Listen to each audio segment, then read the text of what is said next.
Habibillah. Mari sama-sama. Salatullah salamullah ala Taha Rasulillah. Salatullah salamullah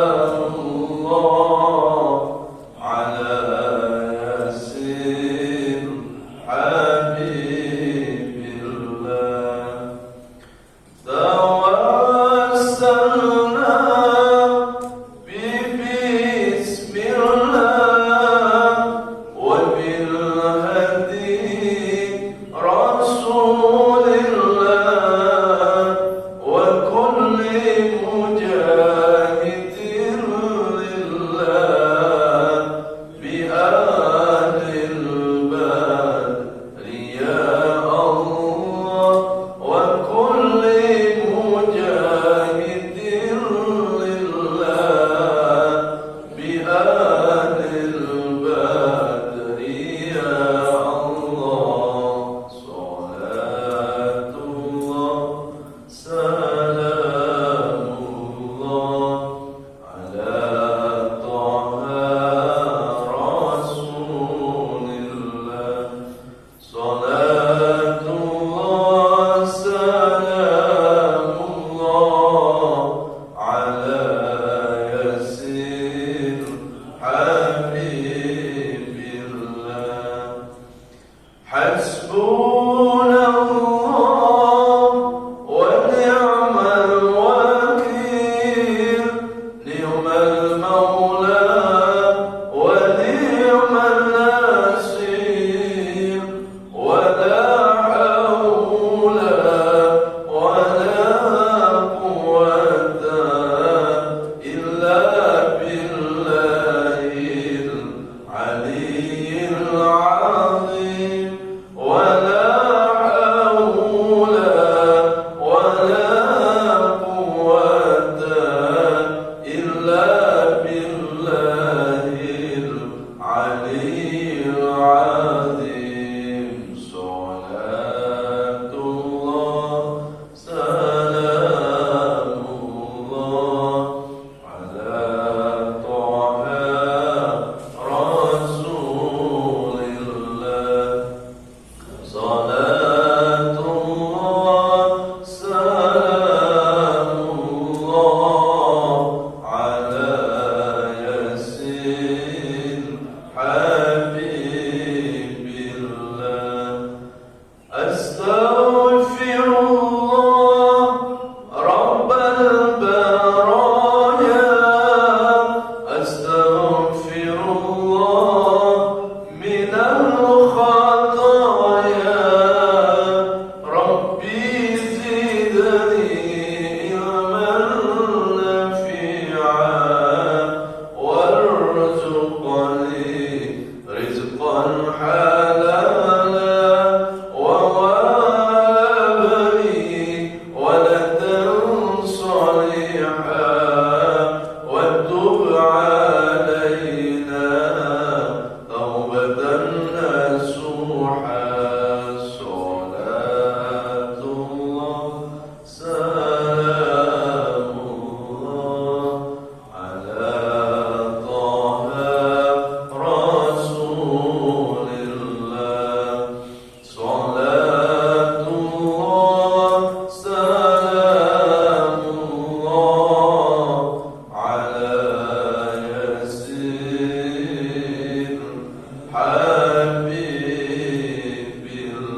bersanding dengan Rasulullah di dalam surga, bisa bersanding dengan orang-orang yang Engkau kasih. Rabbana taqabbal mahabbatana ila rasulika karim. Al-Fatihah.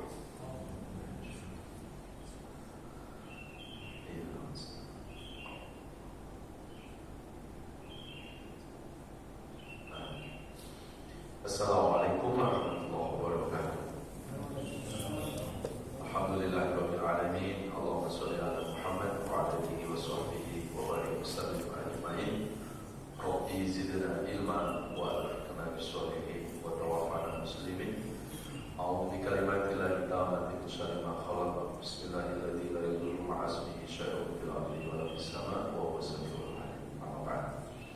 Bapak Ibu jamaah sekalian yang dirahmati Allah, alhamdulillah kita bersyukur kepada Allah. Berkat izin dan iradahnya kita masih diberikan nikmat sehat, nikmat panjang umur oleh Allah. Mudah-mudahan nikmat sehat dan panjang umur ini bisa kita manfaatkan untuk memperbaiki diri kita, untuk memperbanyak ibadah, mendekatkan diri kepada Allah Subhanahu wa taala. Amin ya Allah ya rabbal alamin. Salawat salam sama-sama kita sampaikan kepada uswah dan qudwah kita, panutan abadi kita, Rasulullah Muhammad sallallahu alaihi wasallam. Mudah-mudahan kita semua termasuk umat yang mencintai Nabi, dan semoga Nabi mencintai kita. Amin ya rabbal alamin. Seperti biasanya kajian kita adalah tadabbur Al-Qur'an, yaitu kajian Al-Qur'an atau renungan-renungan di bawah naungan ayat suci Al-Qur'an. Kali ini kita akan mengangkat tema yaitu ciri-ciri pengikut setia Rasulullah SAW.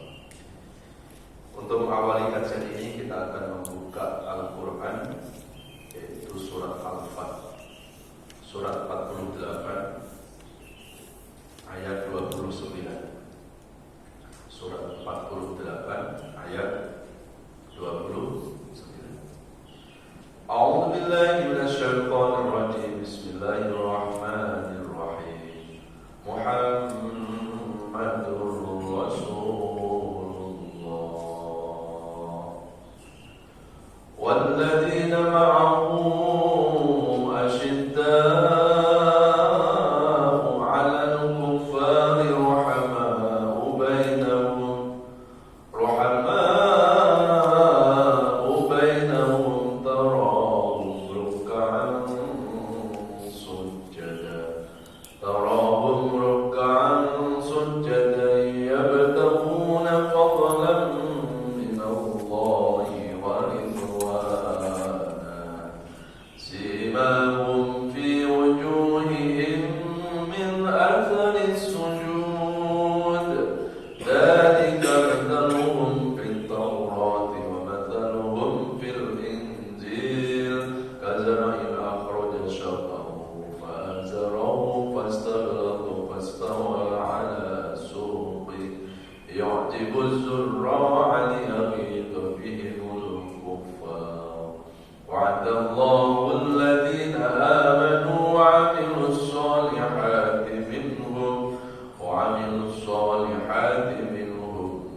Jemaah sekalian yang dirahmati Allah, agar kita menjadi pengikut Rasulullah SAW, pertama-tama yang perlu kita lakukan, kita harus mengenal lebih dekat siapa Rasulullah Muhammad SAW. Baru setelah kita mengenal Rasulullah, maka baru kita akan mampu untuk mengikuti, untuk menjalani apa yang telah diatur, apa yang telah diajarkan oleh Rasulullah SAW.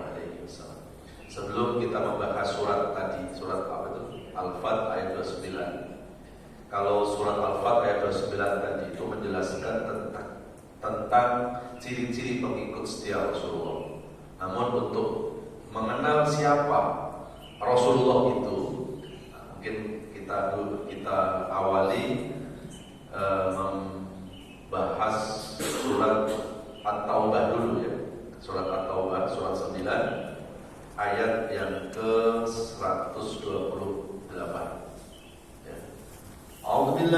minasyaitonir rajim. Bismillahirrahmanirrahim. Laqad ja'akum rasulun min anfusikum azizun 'alaihi ma 'anittum harisun 'alaikum bil mu'minina raufur rahim. Surat At-Taubah ini menjelaskan tentang profil atau sosok dari Nabi kita Muhammad SAW.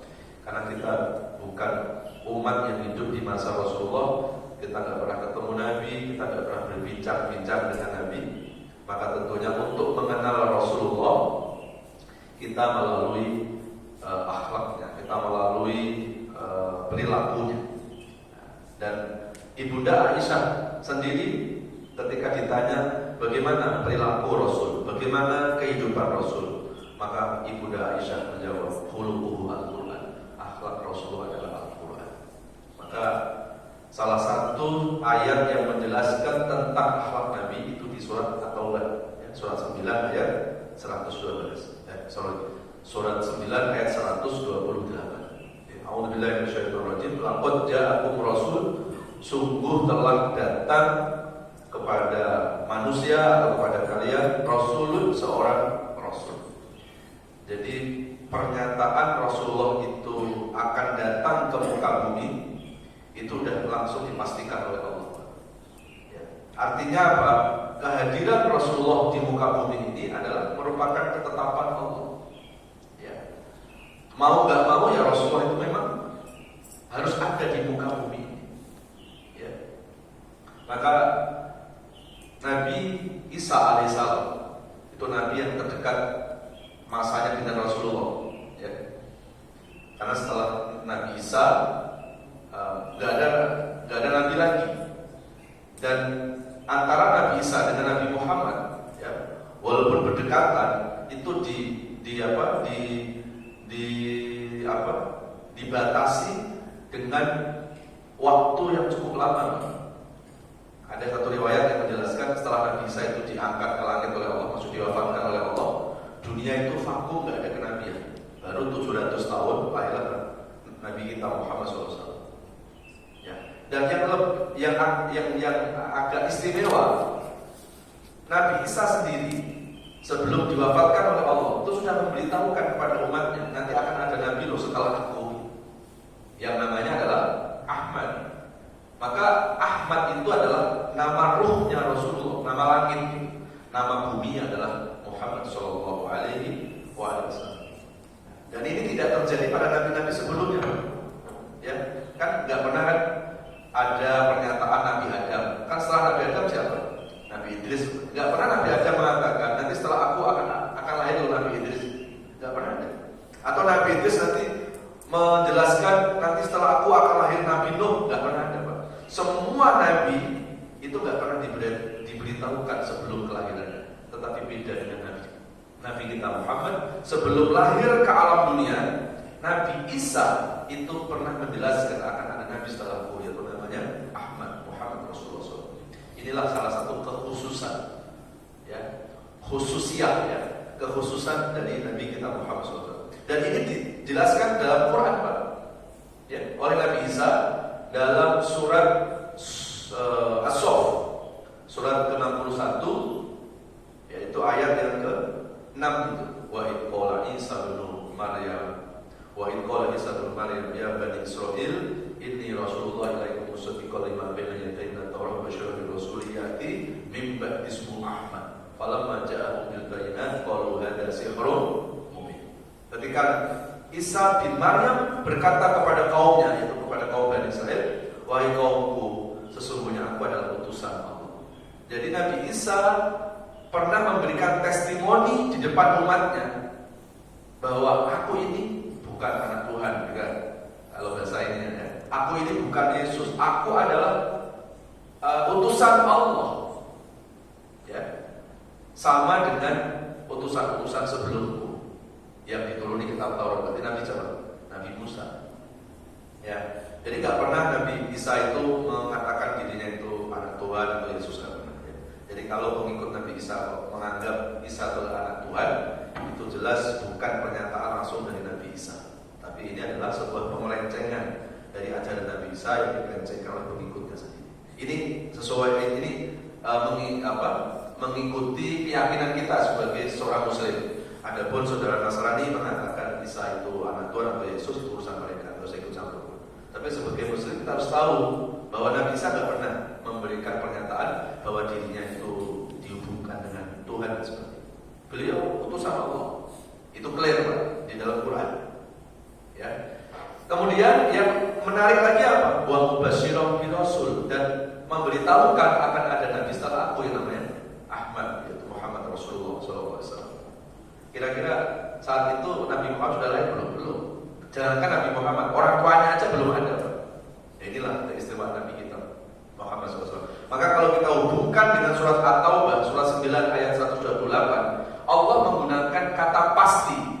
Laqad ja'akum, kalau dalam bahasa Arab itu ini fi'il madhi, yang pasti akan terjadi. Laqad ja'akum rasulun min anfusikum, pasti akan datang seorang rasul. Nah, ada yang menarik di ayat ini, Pak. Kenapa enggak dijelaskan seperti Nabi Isa mengatakan Ahmad atau Muhammad? Kenapa di sini Allah menggunakan kata rasul? Kenapa enggak disebutkan gini? Laqad ja'akum Muhammad, telah datang seorang Muhammad. Kenapa rasul, Pak? Ini menunjukkan betapa Allah itu sangat menghormati Nabi Muhammad. Sehingga ketika Allah menyebut nama Nabi Muhammad, itu tidak pernah disebut namanya, tapi selalu disebut dengan gelarnya. Gelar Nabi Muhammad itu di Quran selalu dihubungkan dengan Nabi, Rasul. Satu lagi, hamba Allah. Hamba Allah itu salah satu gelar dari Nabi Muhammad loh. Makanya kalau kita menggunakan kata hamba Allah, ada tanggung jawab moral. Itu salah satu gelar Rasulullah SAW. Ya, jadi boleh kita menggunakan kata hamba Allah, tapi ada tanggung jawab moral. Karena itu gelar Nabi, ya jangan sampai kita mengatakan hari ini hamba Allah, besok kita menjadi hamba nafsu. Ya, gitu. Ini kalau yang Nabi, yang Rasul saya kira banyak di Quran ya. Tapi yang hamba Allah itu nggak banyak di Quran. Itu Allah jelaskan di Al-Isra surat 17 ayat 1. Subhanalladzi asra bi abdihi, ya, lailam minal masjidil haram ila masjidil aqsa. Maha suci Allah yang menjalankan hambanya dari Masjidil Haram ke Masjidil Aqsa. Enggak disebutkan menjalankan Muhammad, enggak, tapi menjalankan hambanya. Berarti hamba Allah itu salah satu gelar dari Nabi Muhammad SAW. Ya, maka kalau kita menggunakan hamba Allah, kita harus punya tanggung jawab, kita harus menjaga kehormatan hamba Allah. Kalau Nabi Muhammad mendapat gelar hamba Allah, wajar, karena waktunya dihabiskan untuk menghambakan diri kepada Allah. Lalu kalau kita mengatakan hamba Allah, gitu, apakah kita sudah menggunakan seluruh waktu hidup kita ini untuk menghambakan kepada Allah? Kalau buat saya sendiri, Pak, kata hamba Allah sangat berat. Sangat berat, karena ada tanggung jawab moral di hadapan Allah. Sama seperti kalau ada seorang yang keturunannya Nabi, katakanlah keturunan Nabi di kita siapa namanya? Ada Sayyid, ada Habib, kalau yang perempuan namanya Syarifah, ya, itu membawa nama besar Nabi loh. Maka ketika seorang Habib itu benar, 2 pahala, karena dia membawa kemuliaan Nabi. Tapi begitu seorang Habib itu berbuat salah, dosanya juga 2 kali. Kenapa? Karena dia mencederai, menghina Rasulullah SAW. Ya. Karena apa? Di situ ada tanggung jawab moral. Ya. Maka kalau saya pribadi ya, hamba Allah itu terlalu berat. Ya, terlalu berat. Tidak usah pakai istilah. Di masyarakat kita ini biasanya hamba Allah itu dihubungkan kalau orang bersedekah. Ya, Pak ya, biar ikhlas. Padahal kalau kita buka dalam Quran maupun hadis, apakah ada salah satu tuntunan kalau disebut hamba Allah pasti ikhlas? Tidak ada. Karena hubungan ikhlas itu nanti dengan Allah, Pak. Apakah ketika sedekah diumumkan oleh pengurus di mimbar, kita dapat sedekah sekian dari si Anu, disebutkan namanya, lalu itu nggak ikhlas? Tidak juga. Karena ikhlas itu nggak ada hubungan dengan inisial. Ikhlas itu hubungan hati dengan Allah Subhanahu Wa Taala. Ya, gitu. Ini sebuah apa ya? Menurut saya ini sebuah kebiasaan yang sudah terlalu dilazimkan sehingga seolah-olah itu tuntunan gitu. Padahal ya ini bukan tuntunan, ini sebuah kebiasaan saja.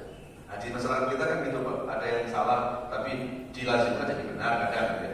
ada sesuatu yang benar karena nggak lazim jadi salah.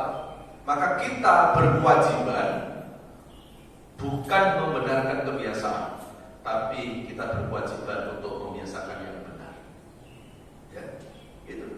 Jadi, ya kalau pakai istilah hamba Allah nggak menjamin ikhlas, ya buat apa kan gitu seharusnya? Apakah nggak boleh menggunakan kata hamba Allah? Ya boleh, tapi juga nggak ada anjuran gitu loh. Ya, tidak ada larangan, tapi tidak ada anjuran. Ya, dan yang lebih sedih lagi gini, saat sedekah ditulis namanya nggak mau Pak. Bapak siapa namanya? Nggak usah, tulis aja hamba Allah. Ya alamatku sih ada di komplek Bukit Indah, rumah nomor sekian. Hamba Allah tapi sebutin namanya juga gitu ya. Atau nggak disebut apapun, hanya cuma ditulis hamba Allah, sedekahnya 1 miliar. Saat itu dia nggak mau disebut nama hamba Allah. Tapi begitu diumumkan hari Jumat, hari Jumat banyak orang tuh Pak. Karena pengurus kan harus transparan kan, nggak mungkin harus hamba Allah, harus transparan. Dijelaskanlah untuk laporan. Ya, alhamdulillah jamaah Jumat sekarang kita dapat sumbangan dari hamba Allah sebesar 1 miliar. Yang sedekah 1 miliar ada di situ Pak. Lalu dia singgol sebelahnya, tahu nggak yang 1 miliar itu siapa? Kata saudara tahu, itu saya itu.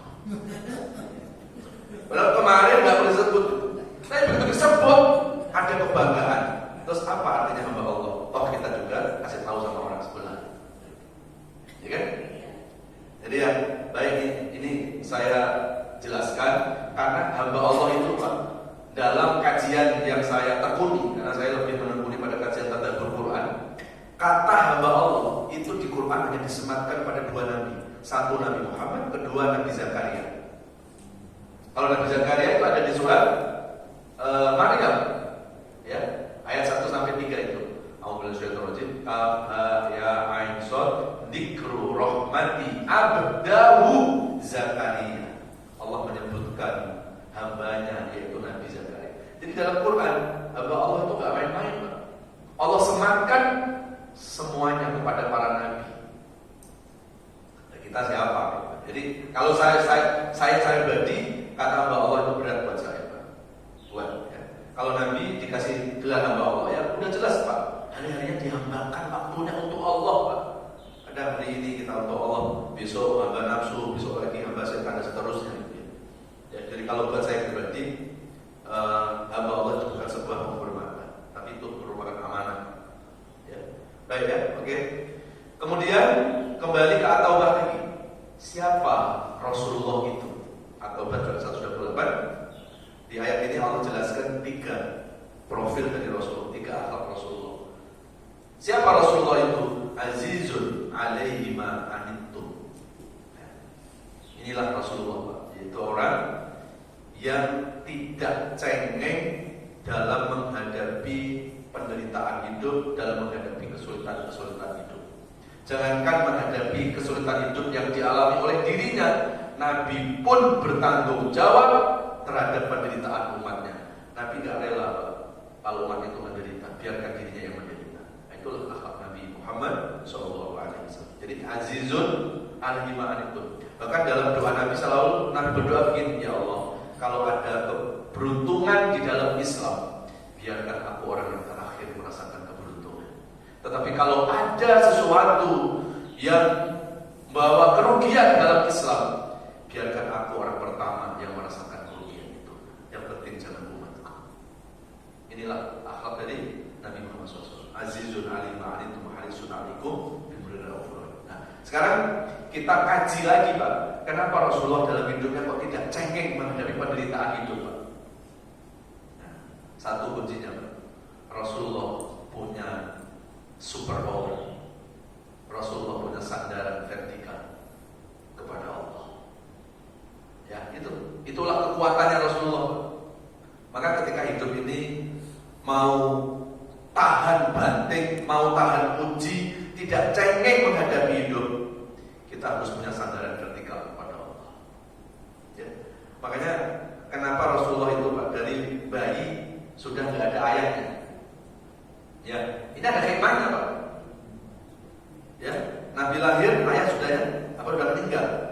Kemudian 6 tahun kalau kita buka dalam sejarah apa Rasulullah SAW, mulai tahu kan Pak, nanya sama uminya, nanya sama ibunya, "Ma, orang-orang teman-temanku pada punya ayahku kemana?" 6 tahun udah tahu Pak. Lalu ibunya ngasih tahu, "Kok nggak bisa ketemu lagi sama ayahmu, Nak?" "Emang kenapa?" Terus tanya terus. "Ayahmu sudah meninggal." "Emang kalau meninggal gimana?" "Meninggal berarti ada kuburannya." "Di mana kuburannya?" Ya, akhirnya dijawab, ada kuburannya. Ya, kemudian di antara Mekah dan Madinah. Nah, kemudian kata Muhammad kecil tadi, "Aku kepengen nengok kuburan ayahku." Berangkatlah berdua, ya, dengan pembantunya. Di tengah perjalanan belum sampai Pak kuburan ayahnya, Ibu Aminah sakit lalu meninggal dunia. Masya Allah. Ini ketemu ayahnya juga belum, sampai kuburan ayahnya juga belum Pak, harus kehilangan dengan ibundanya. 6 tahun udah gak punya ayah, gak punya ibu. Tapi Nabi Muhammad kekeh, "Aku tetap kepengen ziarah ke makam ayahku." Begitu sudah ziarah di makam ayah, kehilangan ibunya juga. Maka mbahnya namanya Abdul Muthalib itu merayu, "Ayo Nak, pulang, jangan di kuburan, ayo pulang." Maka diasuh setelah itu oleh kakeknya namanya Abdul Muthalib, bukan Abu Thalib, Abdul Muthalib. Ya. Dan ternyata diasuh dalam usia dalam kurun 2-3 tahun, mbahnya pun juga meninggal dunia. Jadi 8 tahun Rasulullah sudah tidak punya siapa-siapa. Ya, ayah nggak punya, kakek yang dicintai meninggal, ibunya juga meninggal. Tapi ternyata ada hikmahnya gitu. Kenapa kok Nabi Muhammad ini lahir nggak ada ayah, nggak lama ibunya meninggal, lalu kakeknya meninggal? Ternyata ini cara Allah Pak untuk mendidik mentalnya Rasulullah, supaya Rasulullah tidak menjadi anak mami, supaya Rasulullah nggak cengeng menghadapi hidup. Rasul sudah terbiasa Pak, hidupnya mandiri, hidupnya sudah selalu bergantung kepada Allah. Coba kalau Nabi Muhammad dari kecil itu punya ayah, punya ibu Pak, barangkali Nabi nggak akan teruji mentalnya. Ya, ini salah satu hikmah kenapa Allah itu menurunkan ujian-ujian itu kepada Nabi, supaya Nabi itu menjadi manusia yang tahan banting. Sudah terbiasa berhubungan dengan Allah. Ya, karena udah gak ada siapa-siapa kan. Ya mau gak mau harus kepada Allah SWT. Dan ini ternyata kunci yang membuat Rasulullah itu sukses dalam perjuangannya. Nabi tidak cengeng dalam menghadapi berbagai macam penderitaan, kesulitan. Kenapa? Nabi sudah terbiasa hidup itu bergantung kepada Allah, tidak bergantung kepada manusia. Maka sepanjang hidup ini bergantung kepada manusia, hidup kita pasti akan diombang-ambingkan oleh keadaan-keadaan itu. Kalau hidup kita selalu bergantungnya kepada manusia, pasti hidup kita akan banyak kecewa daripada senangnya. Ya, tapi hidup ini kalau bergantung sama Allah, dijamin Allah tidak akan mengecewakan hidup kita. Ya, inilah kuncinya kenapa Rasulullah itu sukses. Lalu sifat akhlak yang berikutnya apa? Dalam At-Taubah 128 tadi, harisun alaikum. Rasulullah itu selalu memikirkan keselamatan umatnya. Rasulullah itu mencintai umatnya melebihi dari mencintai dirinya sendiri. Dan itu terbukti kan Pak? Sepanjang hidupnya Rasulullah dihabiskan untuk memikirkan keselamatan kita. Rela dilempari batu, rela dilempari kotoran, tidak peduli Rasulullah, yang penting umatnya selamat. Bahkan mau meninggal Pak, mau meninggalnya Nabi. Biasanya orang kalau meninggal yang dipanggil siapa Pak? Nih kalau kita meninggal, mau meninggal, pasti kita panggil keluarga kita Pak. Istri, anak, cucu, sini kumpul gitu. Tapi Nabi Muhammad SAW saat mau meninggal dunia, yang dipanggil bukan keluarga, dipanggil adalah umatnya, umat. Itu di detik Rasulullah mau wafat. Jadi itu membuktikan bahwa kecintaan Rasul kepada umatnya sudah terbukti Pak. Bukan cinta kawin, tapi cinta yang benar-benar cinta. Dan nanti menurut riwayat, pada hari kiamat, ketika Allah menyuruh Rasulullah supaya masuk surga, apa kata Nabi? Ya Allah, izinkan aku untuk memberikan syafaat, pertolongan kepada umat-umat yang setia mengikuti aku. Ya Rasulullah gak mau masuk surga sebelum Rasulullah memberikan syafaat kepada umat. Ya Allah, hidupnya mikirin umat, mau mati juga masih mau wafat aja mau, apa masih mikirin umat. Udah di akhirat Pak, Nabi pun gak mau Pak langsung masuk surga, yang dipikirin kita. Jadi seolah-olah Nabi itu gak akan merasa enak, nyaman dalam surga kalau umatnya masih ada di dalam neraka. Maka Rasulullah akan syafaati satu persatu umatnya yang apa? Yang pernah mencintai. Ya, cuma ada 2 orang kata Rasulullah, ada 2 orang yang terhalang tidak bisa mendapat syafaat Nabi. Khusus 2 orang, siapa itu? Aqul walidain wa qati'ur rahim. Anak yang durhaka sama orang tua dan orang-orang memutuskan silaturahmi. Terhalang tidak bisa mendapat syafaat Rasulullah sallallahu alaihi wasallam. Ya. Baik, lalu yang ketiga, kembali ke At-Taubah 128. Apa akhlak Rasul yang ketiga? Wabil mu'minina raufur rahim. Kepada orang-orang beriman, Rasulullah raufur rahim. Rasulullah selalu berkasih sayang. Ya, jangankan kepada orang beriman, sama orang yang di luar iman saja, sama orang di luar Islam saja, Nabi tidak pernah membenci, menyakiti, tidak pernah. Bahkan kepada pamannya.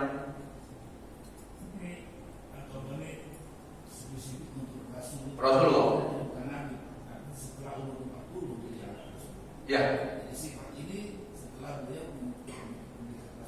Ya. Tapi yang kalau sifat-sifat baiknya Rasulullah sebelum jadi Nabi, Pak, itu adalah al-amin. Ya, sebetulnya al-amin itu juga sudah mencakup dari 3 sifat yang ada di dalam diri Rasulullah yang Allah jelaskan dalam At-Taubah 128. Itu. Al-amin itu kan, ya, Nabi itu dari kecil, Pak, memang sudah amanah.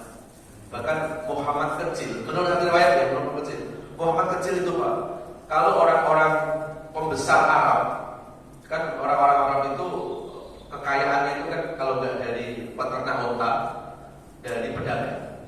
Kalau Madinah dari kurma, karena daerahnya agraris, jadi penghasilan paling besar di Madinah adalah kurma. Dulu Mekah kalau nggak sebagai peternak, mereka adalah seorang pedagang. Ketika orang kaya di Mekah itu mau pergi pelesiran, Pak, yang dicari siapa? Muhammad kecil. Jadi yang dicari Nabi Muhammad, karena mereka tahu bahwa Muhammad itu orang yang bisa dipercaya, nggak pernah bohong. Dia sebelum jadi Nabi sudah diakui amanahnya itu. Cuma anehnya ketika sudah menjadi Nabi, mengajak mereka, ayo menyembah Allah, jangan menyembah berhala, mereka nggak percaya. Nah, inilah bukti bahwa Bapak, ternyata hidayah itu memang pilihan Allah. Orang percaya sama Nabi Muhammad disuruh beriman enggak beriman. Kenapa? Karena mereka memang sudah tertutup hatinya. Seperti Abu Jahal sama Abu Lahab. Ya. Paman Rasulullah yang beriman itu cuma 1, Hamzah. Tapi paman yang lain, Abu Thalib, Abu Lahab, Abu Jahal, terus siapa lagi? Ya. Abu Qasor dan seterusnya. Itu tahu, Pak. Tahu wahyu turun kepada Nabi, ya tahu gitu. Kenapa mereka tidak beriman? Padahal waktu belum jadi Nabi, mereka percaya 100% ya dengan Nabi Muhammad SAW. Jadi ini bukti bahwa hidayah itu memang pilihan Allah. Kata keluarga Nabi sendiri, kalau Allah tidak pilih, tidak dapat hidayah. Ya, maka inilah mahalnya hidayah. Hidayah itu lebih dari harta benda, lebih dari kekayaan. Tapi hari ini kan banyak orang sedih. Banyak orang sedih kehilangan harta, tapi tidak sedih ketika kehilangan hidayah. Ya. Baik kan? Kemudian sifat yang ketiga adalah Rasulullah itu berkasih sayang kepada semua orang yang beriman. Ya, irhamu man fil ardi yarhamkum man fis sama. Sayangi yang di bumi, nanti yang di langit akan sayang kepada kita. Nah, kalau Rasulullah sayang sama orang beriman, sudahlah, kita tidak perlu meragukan. Tapi bagaimana Rasulullah bersikap kepada orang Muslim? Ada salah satu riwayat, ya, Rasulullah SAW pernah mau pergi ke masjid dengan beberapa sahabat. Lalu di tengah jalan, Rasul melihat di belakang Nabi itu ada jenazah yang mau dibawa ke pemakaman. Nabi itu, Pak, minta sama sahabat, wahai sahabatku, di belakang kita ada jenazah mau dibawa ke pemakaman. Berhenti sejenak, minggir, biar dia duluan yang di belakang. Tuh, Rasul. Begitu jenazah di depan Rasulullah, apa? Dalam riwayat itu dikatakan, fa asyara bi ra'sihi ikraman li janazati. Rasulullah itu memberikan isyarat dengan kepalanya, menganggukkan kepala, Pak, ketika jenazah itu lewat, untuk memuliakan jenazah itu. Setelah jenazah lewat, sahabat di sebelah Nabi tahu, Pak. Lalu ngasih tahu sama Rasulullah, ya Rasulullah, tahu nggak itu jenazahnya siapa? Nggak tahu. Kata Nabi, itu jenazah bukan orang Islam, dia musuhmu, ngapain kau hormati gitu. Kalau pakai bahasa kita, Nabi mengatakan, aku menghormati dia, bukan aku nggak melihat faktor perbedaan agama, tapi aku menghormati dia manusia, aku manusia. Kalau hari ini dia jadi jenazah, itu mengingatkan saya pun juga suatu saat menjadi jenazah juga. Inilah sikap Rasulullah. Ini kepada orang sudah meninggal loh, dan jelas-jelas bukan orang Islam. Rasulullah menghormati. Pernah lagi Rasulullah memberikan tausiah di sebuah masjid. Masa orang Badui, Pak, orang non Muslim masuk ke masjid, di masjid dia kencing, Pak. Semua sahabat marah sama orang Badui tadi. Nabi melarang sahabatku jangan marah sama orang ini. Siapa tahu dia kebelet dan sebagainya. Jangan marah. Rasulullah mengambil sorbannya, lalu sorban itu digunakan untuk mengepel kencingnya orang Badui itu. Sehingga orang Badui itu akhirnya empati, simpati. Keesokan harinya ke masjid lagi. Bukan mau kencing lagi, Pak. Ke masjid mau bersyahadat masuk Islam. Asyhadu an la ilaha illallah, asyhadu anna Muhammadar Rasulullah. Ya, aku empati, simpati dengan engkau, wahai Muhammad. Ya, saksikan hari ini aku masuk Islam. Nah, maka agama yang seindah ini pantaskah tiba-tiba agama kita yang distigmakan dengan agama radikal, kekerasan, sangat tidak relevan. Salah alamat gitu. Kalaupun ada orang Islam yang melakukan kekerasan, yang salah bukan Islam, yang salah itu pemahaman bukan Islam. Karena Islam itu tidak pernah mengajarkan tindakan-tindakan kekerasan atau radikal. Islam bukan teroris, dan teroris juga bukan Islam. Islam menolak tindakan-tindakan anarkis. Ini 3 ya akhlak Rasulullah yang direkam dalam Al-Quran. Sebetulnya banyak di Quran, karena kan Ibunda Aisyah mengatakan khuluquhu Al-Quran, akhlak Nabi itu seluruh Al-Quran. Ya nggak mungkin kita bahas 6.600 sekian ayat. Salah satunya kalau kita mau mengenal Rasulullah lebih dekat, maka kita lihat di surat At-Taubah 128.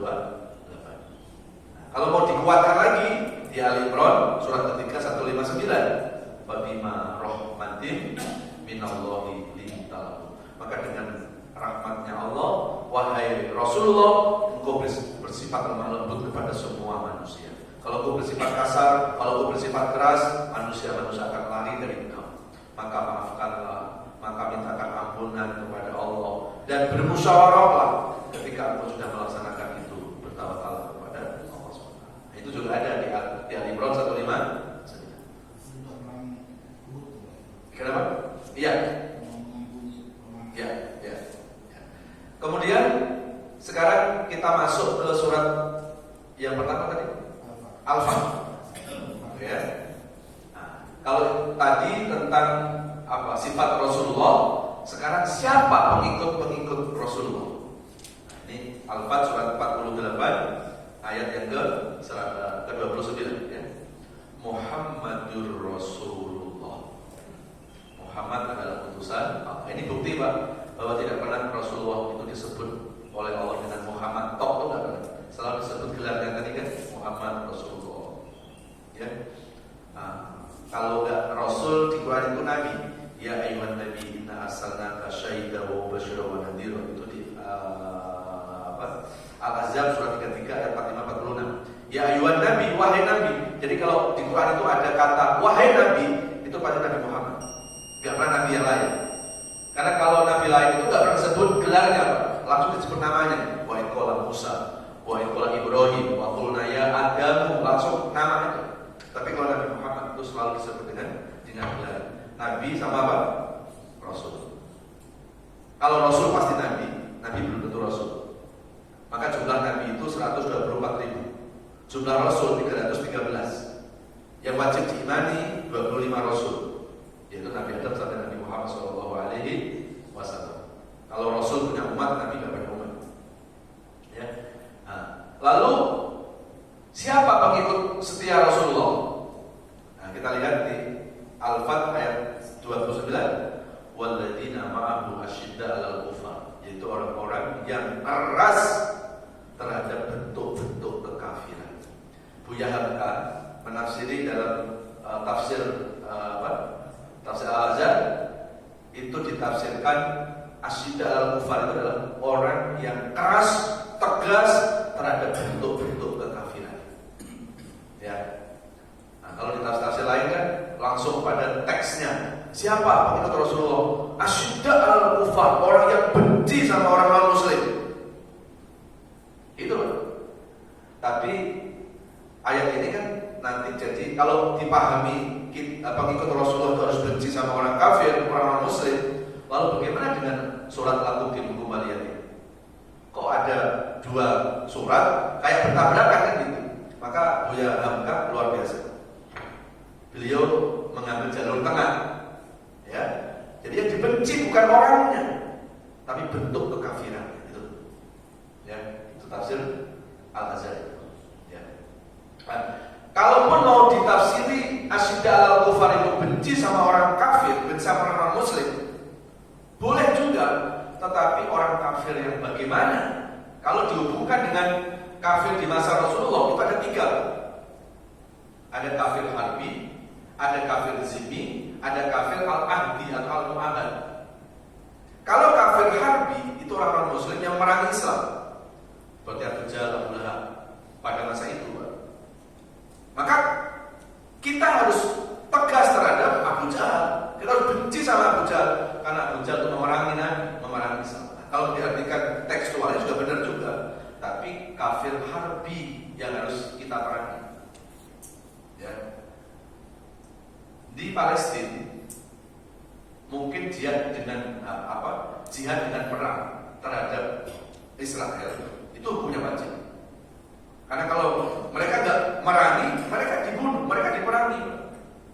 Cuma lagi-lagi ya, pintarnya Israel itu selalu membuat narasi-narasi bahwa Tuhan 7 Oktober kami udah diam, kami diserang gitu.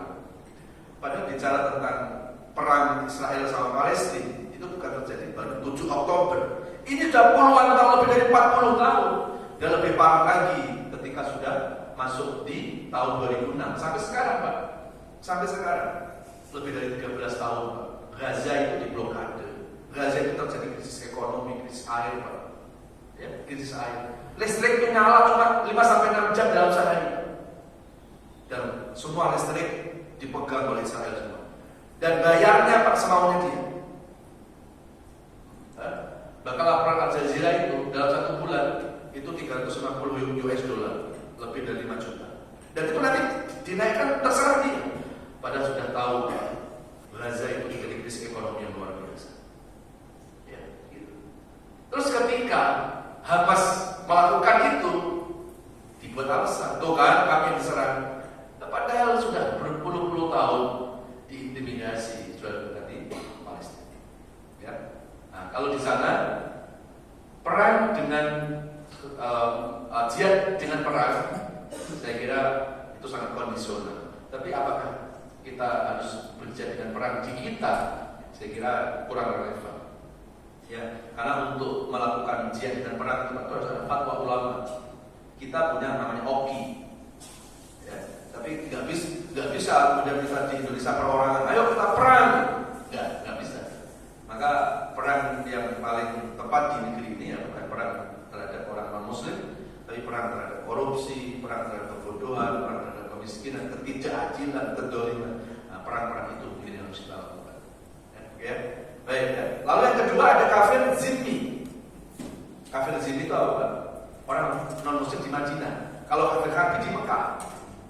Kafir zimmi itu orang non-muslim, tapi nggak pernah mengganggu Islam. Saat Nabi hijrah dari Mekah ke Madinah, di Madinah banyak orang Yahudi, Pak. Tapi bisa berdampingan dengan orang Islam. Maka Nabi nggak pernah menyuruh untuk membenci mereka. Bahkan sampai Nabi mengatakan ketika masuk wilayah Madinah, yang Rasul katakan apa? Man ada kafirat zimiyan faqad azali. Barang siapa yang menyakiti kafir zimmi sampai menyakiti aku. Inilah akhlak Rasul. Ya. Nah, lalu yang ketiga ada kafir al-mu'ahad.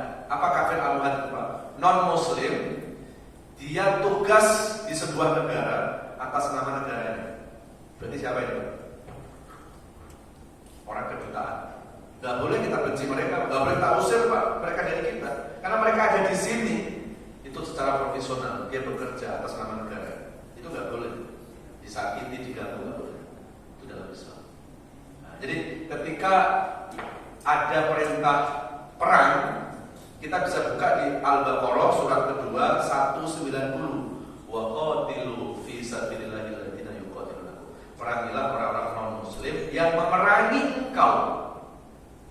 Itu Pak yang diperintahkan perang. Perangilah non-muslim yang memerangi engkau. Nah pertanyaannya, kalau mereka nggak merangi kita ya nggak boleh kita merangi mereka, nggak boleh kita benci mereka. Masih ingat nggak Pak waktu Sayyidina Ali duel sama musuh, ya kan? Berdua Pak. Sayyidina Ali berperang dengan musuh ini. Kalau Sayyidina Ali nggak membunuh dia bunuh Sayyidina Ali. Tapi begitu musuh itu tersungkur, pedangnya terjatuh, dia lemah Pak. Mau dibunuh sama Sayyidina Ali, musuh ini meludahi ke mukanya Sayyidina Ali. Sayyidina Ali membuat pedangnya Pak, nggak jadi membunuh sama musuh itu. Ya, kan musuhnya kaget loh. Kok kamu nggak bunuh aku? Kenapa? Padahal waktu perang kan kamu juga mau bunuh aku, karena kalau kamu bunuh aku akan bunuh engkau. Apa kata Sayyidina Ali? Aku membunuhmu bukan karena nafsu, aku membunuhmu karena Allah. Tapi ketika aku membunuh kamu, saat itu kau meludahi aku marah. Aku takut kalau saat itu aku membunuhmu, itu bukan karena Allah, tapi karena kemarahanku kepada. Maka aku buat pedang. Masuk Islam akhirnya.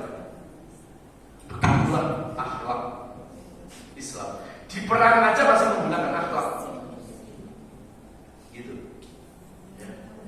Nah, jamaah sekalian, nanti kapan-kapan kita bahas tentang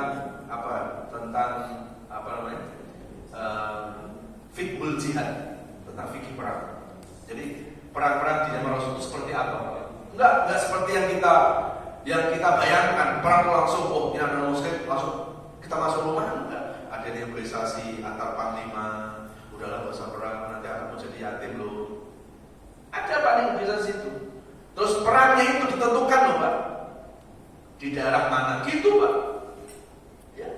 Jadi nggak langsung wah ini non muslim bom apa rumahnya, nggak begitu. Ada etika. Oh kalau begitu, kalau kamu tetap masih mengganggu agamaku, ya berarti kita perang. Oke, perang di mana? Di lapangan Monas. Ketemu di jalan nggak boleh perang. Nunggu sampai di Monas. Dan di Monas itu pun akan negosiasi lagi Pak. Udahlah, yuk kita damai aja deh. Gitu. Nanti istrimu diambil orang jadi janda, gitu kan? Itu kan? Udah, pokoknya perang. Baru terjadi perang. Bulannya ditetapkan. Bulannya nggak semau-mau kita, Pak. Di Quran itu ada 4 bulan yang dilarang untuk berperang, yaitu Syahrul Haram. Ya, itu ada di surat At-Taubah ayat 35. Inna iddatas syuhuri indallahi 12 syahran fi kitabillah. Enggak boleh perang di bulan Dzulqa'dah, Dzulhijjah, Muharram dan Rajab. Enggak boleh. Gitu. Kecuali kalau yang diperangi umat Islam itu membela diri. Jadi ada akhlak, ada etika. Enggak main perang begitu saja. Selamanya nih, perang Pak. Lalu musuh menyerah, enggak boleh. Jangankan bunuh, nyakiti fisiknya enggak boleh Pak. Karena perang dalam Islam bukan untuk menghilangkan nyawa, untuk menyadarkan dia biar taubat. Itulah akhlak dalam Islam. Ya, baik ya. Nah, insya Allah nanti kapan-kapan kita bahas tentang fiqhul jihad, ya, atau fiqhul ghazwah, ya, fikih tentang urusan perang. Ya, tapi kayaknya nggak terlalu penting juga, ya, karena ya, kapan kita perang gitu ya, kita seolah-olah ini buncit sudah, ya, tapi nggak apa-apa sih. Ini untuk pengetahuan Bapak, ya, untuk ilmu. Ya. Karena dalam Islam itu ada fiqhul ghazwah, ada fiqhul siyasah, tentang fikih politik juga ada. Ya. Apa ya? Nah, kembali lagi ke apa tadi? Al-Fat ya. Tadi baru satu ciri pengikut Rasulullah. Ya. Saya lebih condong pada tafsir Buyahat, yaitu benci terhadap bentuk-bentuk kekafirannya. Ya. Lalu yang kedua, ruhamatu bainahum, berkasih sayang kepada semua manusia. Terus yang ketiga adalah tarahum ruk'an sujada, selalu rukuk dan sujud. Ibadah yang ada rukuk sujud apa? Sholat. Berarti sholat itu identitas apa? Pengikut setia Rasulullah. Jadi kalau dia ngaku pengikut setia Rasulullah tapi ninggalin sholat, bohong. Ya. Maka kenapa sholat ini menjadi identitas? Karena sholat itu ibadah yang paling krusial. Sampai Imam Asy-Syafi'i itu sampai mengatakan apa? As-sholatu karrosi fil jasad. Sholat itu seperti kepala di badan manusia. Manusia dikatakan manusia itu kalau ada kepala, Pak. Ya, coba kalau Pak Ustadz ada kepala gimana kira-kira? Ya, ya. Jadi betapa krusialnya kepala, dan itu sholat. Sholat itu seperti kepala di badan manusia. Orang hidup tanpa kepala nggak mungkin manusia. Dan begitulah kalau ada orang Islam mengaku Islam tapi nggak sholat, seperti orang hidup tanpa kepala. Gitu. Makanya menjadi identitas pengikut Rasulullah SAW adalah tarohum rukaan sujud. Dan kemudian yang berikutnya apa? Ya bertahuna fadla min Allah. Dan pengikut Rasulullah itu dalam kehidupannya ya bertahuna fadla, selalu mencari kerinduan Allah. Dalam hidupnya itu Pak, selalu yang dicari adalah kerinduan Allah. Selalu yang dicari adalah ridho, ikhlas. Ya. Terus yang berikutnya apa? Simahum fi wujuhihim min asaris. Dan dari tanda-tanda wajahnya itu ada tanda-tanda sujud. Ini jangan diartikan kafiah, Pak. Ya, wajahnya ada tanda-tanda sujud. Oh, nggak ada yang tanda sujud. Ya, ini kadang-kadang ada orang mengartikan, wah pengikut Rasulullah itu jidatnya hitam. Padahal ayat ini tidak ada hubungannya, Pak. Yang dimaksud simahum fi wujuhihim masa sujud, bekas sujud itu nampak. Bekas sujud, jadi gini Pak. Kalau di saat kita sholat ingat Allah kan, maka ingat Allah itu dibawa di luar sholat. Jadi bekas sholat itu ada di luar sholat. Saat sholat dia mengucapkan Allahu Akbar, Allah yang maha besar. Begitu di luar sholat, dia tidak pernah membesarkan jabatannya, karena Allah yang paling besar. Jadi apa yang dibawa saat sujud itu dibawa di luar sujud. Bekas itu yang dimaksud simahum fi wujuhihim sujud. Jadi bukan pengikut Rasulullah itu di jidatnya ada bekas sujud. Ya, nah, itu kan. Ya kalau cuma hanya sekedar di fisik gampang, biar ketahuan kita di sujud, habis sholat jedotin aja itu. Ya, ke tembok kelihatan hitam kan, oh ini ahli sujud. Ya, tapi maaf, saya juga nggak mau menyalahkan kalau ada orang yang tidak pernah kejedot tembok tapi hitam. Ya, karena saya dulu punya guru saya cerita sama saya, kiai saya Pak, itu bilang gini, saya tuh aneh, saya kalau pergi umroh, pergi haji Pak, keluar itu gini deh. Jadi keluar sendiri, nggak karena kalau sujud itu sampai di pusat-pusat, enggak gitu. Ada, tapi pulang hilang. Nah, kalau kayak gitu, ya kita nggak bisa kita langsung mengatakan bahwa ini pasti dari itu pasti disudutin. Jadi sepanjang dia kayak saya umroh, ya itu keluar sendiri Pak. Ada dua. Begitu udah sampai tanah air bilang, ya walau alam ini apa? Ya, kalau kata kiai saya, ya itu mungkin energi positif, karena saat tawaf kan yang tawaf bukan hanya kita, malaikat bertawaf. Jadi makanya saya nggak pernah sudut Pak. Kalau ada orang yang jidatnya hitam, saya nggak mau mati, pasti ditempelin. Dan bisa jadi itu Pak ya. Tapi juga jangan kita ngerasa kalau nggak ada hitam-hitamnya berarti nggak sujud, ya. Nggak, bukan makna fisik. Jadi kata simahum fi wujuhihim itu bekas sujud dibawa di luar sujud. Jadi kalau di saat sujud ingat Allah, ya di luar sholat tetap ingat Allah. Oke, saya kira itu ya 5 dari ciri-ciri pengikut Rasulullah SAW. Semoga kita termasuk di dalamnya. Amin ya Allah. Ada yang bertanya sebelum ditutup? Cukup? Baik. Kalau cukup kita tutup dengan doa. Mudah-mudahan kajian kita ini akan menjadi pencerahan untuk kita. Semoga kita termasuk pengikut setia Rasulullah SAW. A'udzubillahiminasyaitonirrajim. Bismillahirrahmanirrahim. Alhamdulillahirabbil alamin. Allahumma shalli ala Muhammad wa ala alihi wa sahbihi wa barik wasallam. Allahumma ja'alna min ahlil Qur'an. Ya Allah, jadikan kami semua termasuk ahlul Qur'an, orang-orang yang pecinta Al-Quran, mampu membacanya, mampu mengkajinya, mampu menghafalkannya, dan juga mampu mengamalkannya. Ya Allah, jadikan Al-Quran yang kami kaji pada subuh ini akan meningkatkan kualitas iman dan takwa kami. Jadikan Al-Quran ini menjadi penyejuk di hati sanubari kami. Jadikan Al-Quran ini menjadi solusi dalam menyelesaikan semua persoalan-persoalan hidup kami. Jadikan Al-Quran ini menjadi obat buat seluruh penyakit-penyakit kami, baik penyakit fisik maupun penyakit hati yang susah diobati. Jadikan Al-Quran ini menjadi cahaya penerang dalam kegelapan alam kubur kami nanti. Jadikan Al-Quran ini menjadi syafaat, menjadi pertolongan di akhirat. Ya Allah, bila hidup ke depan kami ini masih membawa kebaikan-kebaikan, mohon panjangkan usia kami, ya Allah. Berikan kesehatan jasmani rohani kami. Angkat seluruh penyakit-penyakit kami, baik penyakit fisik maupun penyakit hati yang susah diubah. Ya Allah, berikan keikhlasan dan kesabaran dalam menjalani sisa-sisa hidup ini, ya Allah. Jadikan sisa-sisa hidup kami menjadi hidup yang jauh lebih baik, hidup yang lebih berkah, hidup yang selalu mampu memperbaiki diri. Ya Allah, sebelum ajal menjemput kami, izinkan kepada kami untuk bertaubat kepadamu, ya Allah. Ajarkan kepada kami makna taubat, ya Allah, agar kami mampu menyadari dosa-dosa kami selama ini. Kami bukan orang yang suci dari dosa, ya Allah. Kami bukan orang yang suci dari kesalahan, ya Allah.